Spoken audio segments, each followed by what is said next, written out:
Hey everyone, my name is Dave. Welcome to the new shop at NTD Racing. Today, what I'm going to do is I'm going to show you what the shop looks like now, and we'll be able to contrast that with what I'm going to do with the shop in the future here with a couple pretty simple mods to make this thing a little bit more workable, a little bit more livable, considering how much time I spend out here. Let me go ahead and give you a walk around of the shop so you can see it now. I will probably do a couple time lapses of some of the work that I will do in the shop, and then you can see it when it's done and ready to go. And House Honcho and the new left. Big picture, what we're going to do in here is we're going to try to make it brighter and a little bit more usable for vehicles. So one of the big things I'll do here is I use Epoxy Master to put down epoxy floors. I know a lot of guys put down all kinds of stuff like flake and all that. I don't. I go kind of a little bit of the cheap route. I go with light gray because it reflects really well. I don't put anything in for abrasion or anything, so it becomes a pretty slippery surface, and I don't put any flake down also, but it makes it super bright and really easy to clean. And I generally, if they say that this will cover 400 square feet, what I generally will do is I will get extra. So I can't remember what this covers, maybe about 1,200 square feet, because I like to put it down a little bit thick, because the thicker you put it down, the more of a mirror finish it is. It actually comes out really nice. Another thing I'm going to do in here is we are painting the walls. I'm going with the glossiest, shiniest white, cheapo white, doesn't matter, just something that really shines really well. It will reflect all the light all over the place, and it will also make it such that I can wash it. So we'll see them. I'm gonna have a guy come in and do that. I also just put these lights in here. They're pretty awesome. Had the other lights replaced, which weren't really bright, and these things are, I think they're like 80,000 lumens each or something like that. So it really lights the area up. So I don't know, my eyeballs are getting old, so I need as much light as I can possibly get. There are some shelves in here. I kind of, I like them because I like shelving. I hate them because I think they look pretty ugly. I am going to keep them. We're going to paint these white also. I might put like a black layer, some kind of a black cushion underneath where all the stuff will sit to make it look a little bit trick. But what I'm going to do, they've had these shelves all the way across the wall. I need to put tools up against the wall. So what I will do is I will leave the top 2 layers of shelving. I'm going to take everything else out underneath it. I'm also taking out this workbench because my big toolbox will go over here. And I'll probably leave all this shelving in all the way down to the floor and just kind of give up some of the wall space over there. And then finally the big one, putting in the heater over here. It's kind of a big job. I've had to basically trench out a gas line all the way over to here, and I'm having a guy plumbing this heater, and it should be done in the next couple of days. So this is what it looks like right now. Nothing is where it is supposed to be. I got tools everywhere. But I think once I get it all organized and cleaned up, I think you'll be surprised. It's going to look really good in here. It'll be a nice workspace. So I will show you what that looks like once we're done. All right, well, doing the floors or doing the walls would be tough enough in themselves, but I decided to do everything at the same time. So to kind of manage the job, I'm going to work from the top to the bottom. I'm going to start painting the ceiling, painting the walls, and then getting down to the epoxy floor. And the toughest part of this whole job is getting everything. And in this case, I literally have to get everything out of the garage and somewhere else and store it while you're doing that. But it's totally worth it. And if you just get to it and just knock it out, it only takes a couple of days. You need about 3 days to do the epoxy and have that totally cured before you get the stuff back in there. If you watch my previous video, I really felt like doing the epoxy floors deserved its own video in my one-stop shop playlist, where I show you everything you need to get and everything you need to do to put your own epoxy floor down, because I generally get a lot of questions about my epoxy floor. You can go to that video and check it out, and it shows you how to do that. But as you see, it goes down pretty nicely. So this is the part I've been waiting for, is getting the Langmuir Systems CrossFire XR back into my shop. And this thing, I took it apart in San Diego, put it on my trailer, and traveled over 1,100 miles through rain, through snow, over mountain passes, through bumps and all that stuff. So I was excited to kind of see how it looked once I got it back together. So I was able to get it off of the trailer, put it back into place, and now it's time to test it. So I'm going to make a design for my neighbor, because he broke his mailbox. I'm going to fix it for him and put the table to test. Let's see how it does.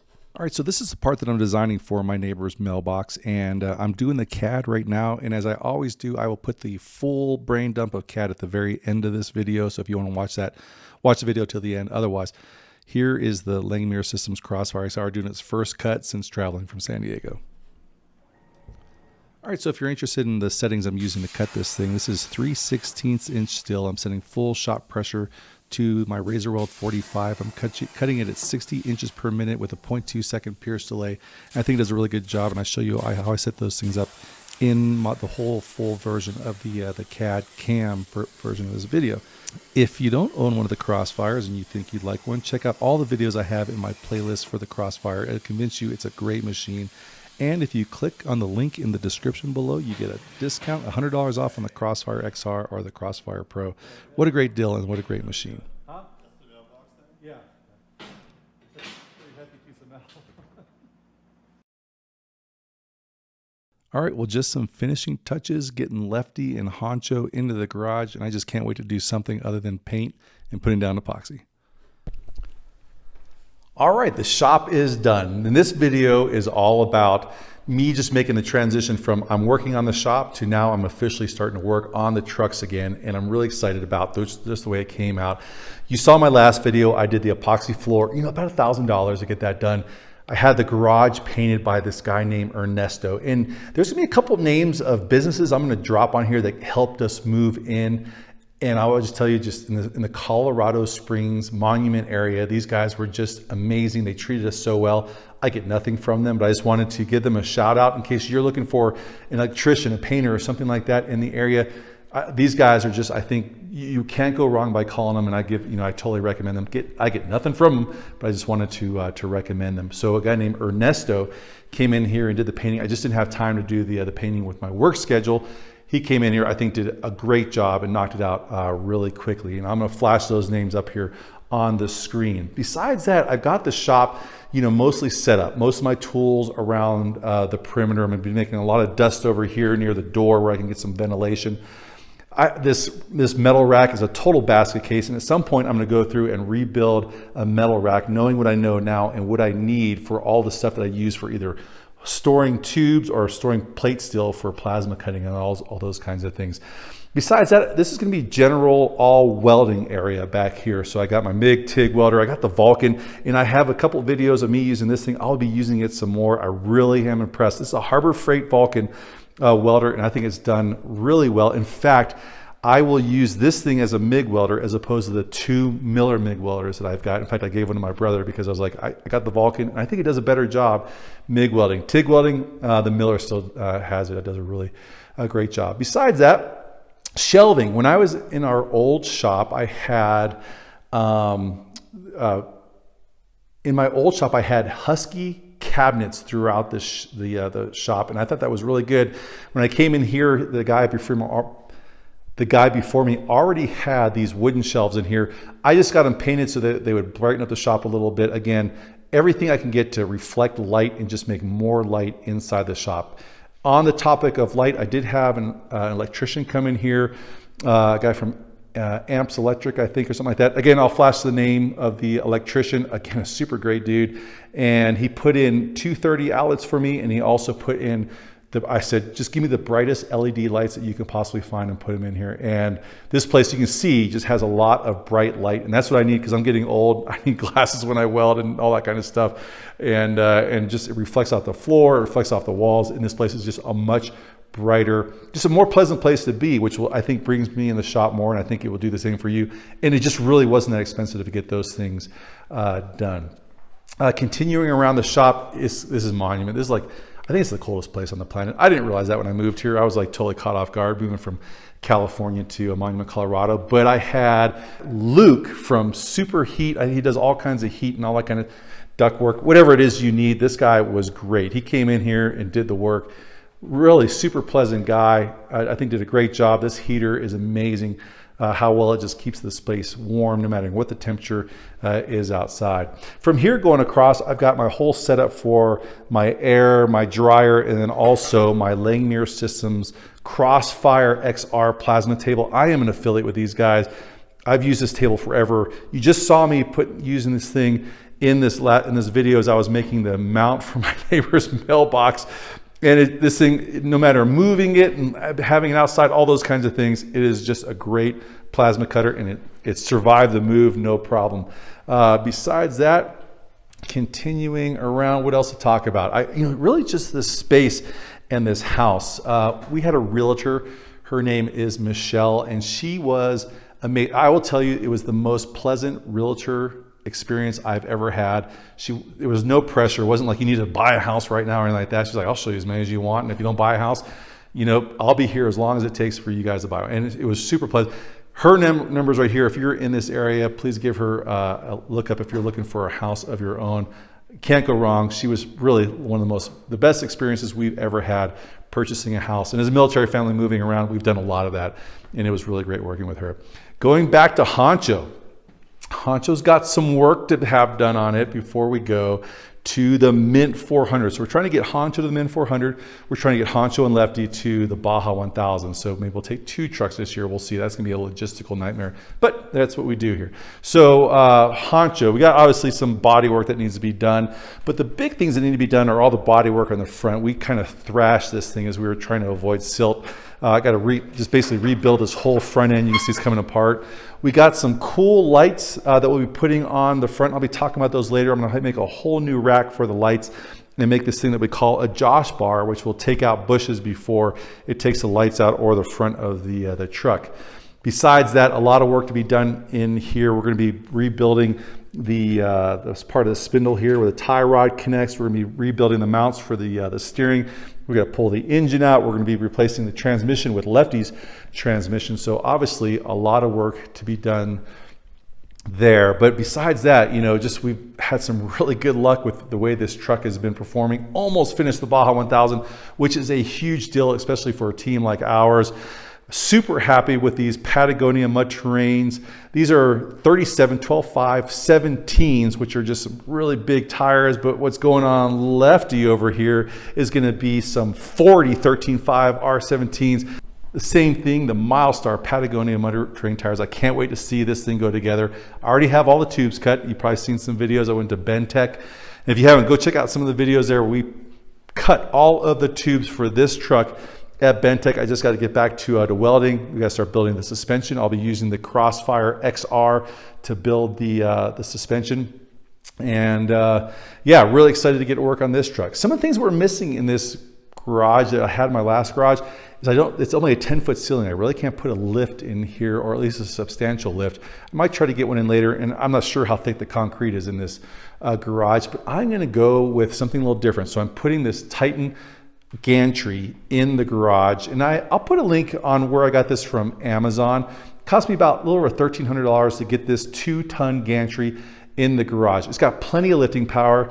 You saw me lift the engine for Lefty to get it in here, so that's not a problem. We'll see if I can do all the stuff, because I found that with my 2-post lift, mostly what I used it for was a crane to lift stuff and drop engines in and all those kinds of things. And I think I'll be able to do most of the same work with the gantry. I'll let you know how that goes. So anyway, that'll be on one of our links for Amazon. Realize we are an affiliate for Amazon, and if you buy something from them, it doesn't cost you anything more, but it definitely gives us a kickback, and that's how we pay for Honcho.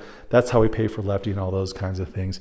Some other cool stuff, to get and work on the spindle. I think our guy Chad, he put a short on YouTube. I think some people guess this was a flux capacitor or something like that, which I think is the best guess ever. Yes, this is one of the spindles. This is for the driver's side. We're making the passenger side, and I'm kind of working on maybe making the brake mounts a little bit better than we had on Honcho. Everything else on it is, better, more robust than what we had on Honcho. So, taking all the lessons that we learned from this truck over here as we build this second truck, it's going to be so awesome. And I can't wait to get those ready. And we got so much other good news. I can't tell you about it right now, but it's really cool things that are coming up in the future. Super excited for that to happen over this year and even the next year. We got plans. They're in the works. Can't wait to show you all those things. But get out there, fix your own garage up so it's a space that you want to spend a lot of time in. Make sure you got music and entertainment and all those kinds of things. Have some cold beers for your buddies ready to go. Get to work. Get out there in your garage and make the most of your time. So I was making this video. So it's like, aren't you worried about people knowing about what you got in your shop and they're going to come and take all your stuff? And I was like, look at the stuff I got. It's all, and here's an analogy. We used to have an Uncle Duke. It was my wife's uncle. Great guy, and we went to his house one time. We visited, and it was this amazing house. And he had built everything. He built this amazing bar, all this cool stuff. I was like, dude, I'm a tools guy. Show me your tools. And we went and checked it out. And he had these hammers and chisels and all these things, and they were worn down to nubs. The tools weren't worth anything anymore because he had just used them so much. And that I keep saying to people, get out there, go do some work and use your tools, wear them down to nubs so we're not worth anything anymore. And you just are left with amazing memories and some cool stories about some of the stuff that you build. Anyway, I'd like to thank you for watching this video. There's just so much cool stuff to come. I was just talking to another guy today, which I will reveal later who he was. And we're coming up with plans all the way through Baja 1000 2024. It's gonna be really cool what we have in store for that. I hope you will choose to join us for that by hitting the subscribe, ringing the bell for notification of future episodes. Those things definitely help us out, as well as hitting the like button or leaving a comment. That gets our videos shown to more people. It helps us out, and we definitely do appreciate it. We'll see you next week. Take care of yourself. All right, if you have stuck with me to the end and you're watching this, maybe you're trying to learn a little something about Fusion 360. I don't know. But what I will do is I go through kind of quick. So if there's something that happens, just pause it and go back, and I'll try to talk through everything I do while I run through this. So here's how Fusion 360 opens up for me. I go over to here and I say create a sketch. And then I'm going to go over, and you kind of see this box over here on the right. It kind of shows you X, Y axis, and that kind of that corresponds to that pane right there. And that's where I want to draw, because remember, we cut on the X and Y, and that's the plane, and then the Z comes straight up at us. To get started with this drawing, and what I'm making is I'm making something that's a rectangle. And I like to work with this center rectangle as much as I can, just because it makes things super easy. And I'm making basically a square to fix my neighbor's mailbox. Somebody hit it with a car, they mowed it over, so I'm going to try and fix it for him. He's a super cool dude. He's been helping us out as we move in, and we sure do appreciate him and his family and his daughters, who have been really awesome with our little boy Matthew. So anyway, here we go. So this is the box. It's going to be 7 inches wide, 15 tall, and the reason I went with those dimensions is because I have a piece of steel sitting on my plasma table right now that is that dimension, and so it'll just work out really easy for me to draw it like this. I don't have to flip it or do any weird stuff. So what I need to do is I got this plate now, and I'm going to put some holes on it. I'm going to put a center hole right in the middle, and I'm probably going to go with about a point, a half-inch bolt through there, some plus or minus. I don't know what size bolt I'll find for that, but let's just say 0.53 to kind of give it just a little bit of room, some wiggle room, so I'm not having to router out kind of a hole or anything like that. So I'll put that hole right there. And now what I want to do is I want to basically put some other holes in here and basically step them back off the wall about 3/4 of an inch. So I'm going to go back to that rectangle and make a center rectangle. And then I'm going to click on this button over here on the far right that says construction lines. And what that lets me do is, you see as I draw this rectangle now, is that it has the dashed lines. And what that means is that when Fusion 360 goes to make a tool path for this drawing, it's not going to make a tool path on the dash lines. It's only going to be the hard lines. So a little math in public here. I'm going to bring it in 3/4 of an inch, so 1.5 inches. So 7 minus 1.5 is 5.5. And then I'm going to tab it over, and I'm going to say 13.5 for bringing that in. Now that brings it in 3/4 of an inch on every side. There's probably a bunch of different ways to do this, but this is how I do it. Now I'm going to make some holes here again. If I didn't say it before, you can either click on this thing over here for circles, or you can hotkey C, just hit the C on your keyboard, and that should bring up holes. That's how you have that set up. You see I still have construction lines turned off. I actually wanted to cut these holes out, so I'm going to go ahead and turn construction lines off. I'm going to make these huge holes. I don't care. It's just a plate that's going to be pressed in there, and I just wanted to make a hole about 0.4. Sounds good. I'm actually probably going to put a 1/4 inch bolt through there, but it's going to be good enough for what this thing's doing. It's a mailbox. And 0.4. And enter, and I'll do that all the way on all 4 of these. Center 0.4, enter, and 0.4, enter. All right, now I got those holes. Now, the last part I want to do is just kind of soften the edges up. So I'm going to hit the fill up function right here, and I'm going to say I want that to be 0.75 inches for that. Now I want it to be 0.75 on all of the corners. I do find that you have to tell it 0.75 on the one that you want, and then go around and change all of the other ones so that's just the way it works. I don't know, it seems to work out that well for me. And then there's the part that I want to make. Now to make a tool path for this, the easiest way I have found is you could take the drawing like I have right now, and you can go make a tool path. But I have found that if you extrude it, so you hit hotkey E, and you actually give it a little bit of dimension. So I'm going to be cutting it into 0.1875 or 18. Yeah, 7.5. It really doesn't matter. It's 3/4. You put 0.1, whatever. As long as you give it a third dimension and actually make it like a plate steel or something like that, something that's got 3 dimensions. When you go into the manufacturing or the cam part of this, it's just going to be easy to make a tool path for this. So let's go ahead and now see if I can. I haven't done it in a while, so let's see if I can make a tool path and make some G code and get this thing ready to cut. So go over here to manufacture, and I want to go to setup. And this is the thing I want to cut, so it should be selected. And I want the stock point to be this point up here, because that's the point where it's going to zero everything out at. And that's where I want to bring my torch down to the corner of the metal and say start from there, and then have it stay in that area, which I have the piece of metal I want to cut out. So there you go. All right, so I don't care about calling it anything. Let's call it Tim's plate. Tim's plate. Cool. Enter. There. Now I have that part. Now I want to go into cutting. And I got to select the tool that I'm going to cut it with. And I should be able to go over here and select my Razor Weld 45 in my library. I've set it for, it's like 2 or 3 years now I've been saying it. I'm like, as soon as my Razor Weld 45 dies, I'm getting a Hypertherm. And both of the Razor Welds I've had have been doing awesome. So good job. I think Langmuir did a really good job of picking out those. So I'm going to do the cutting rate. You know what? I haven't written it down. I should be writing this stuff down, but I'm going to go for 60 inches per minute. And I'm going to do a lead in feed rate. Let's say 50 and lead out. I want to actually lead out fast. So I'm going to say 80. I wanted to zip out and try to spend as little time as I possibly can at that point. It kind of burns a little hole. I'm going to show you what I do for the radiuses. All right, nothing there. And let me see, lead in entry. I want the radius to be 0.05. Sweep angle, let's go at 90 degrees. Lead in distance. Now, this is something you really got to concern yourself with here, is the distance it leads in. I generally say as far as you can let it lead in, especially like on a hole or something like that, let it fire in the middle of that hole and then start cutting and be in a really good cut rate before it gets to the edge that you want to keep. Now remember, these are 0.4 inch holes. So if it's 0.9. So if I say 0.2, we'll see if it'll cut the hole. Sometimes you actually say make the G code and you click on it and all of a sudden there's no holes being cut. You're like, why didn't it cut a hole? Well, it's probably because you made your lead in distance too far and it just can't make the lead in distance and cut the hole. And so what they do, the Fusion 360 does, is just says, I just won't cut the hole. So you got to go back there and reduce that value a little bit. I'm gonna have a lead out exit, and yep, sure, same as the lead in. There we go. And entry position. For the entry position, I generally like to pick a spot that is right like on one of the corners that I can grind off pretty easily. And then something else to think about is, what is around it as it's cutting this thing. So I wanted to cut, where it's the metal around it, like the other parts are thin first.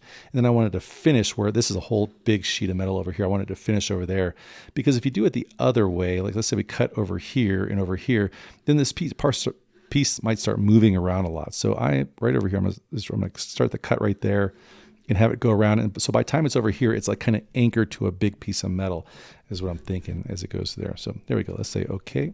And it should generate the G code. There you go. And now you can see, sure enough, it did cut all of those holes. And we can go in there and we can animate this whole thing by doing that and say, show me what you're going to do. I'm going to cut that hole. Let's speed up a little bit so we're not watching it forever. So it's going to cut all those holes, and we can kind of zoom in and you can kind of see how it's going to start. It's going to lead itself in. It's going to start cutting, go all the way around, and then it's going to zip out of there really fast. I'm going to try to have it spend as little time as I possibly can right in that zone, so I don't get too much of a burn right here. I always get some kind of a burn in there, especially with the larger gauge metal, but we'll see. And you also see it's going to fire right here. It's going to start burning through, and then it's going to be off to the races. So there we go. Now we can go ahead. I'm going to exit simulation, and let's go ahead and create the G code, and we'll put it in my folder.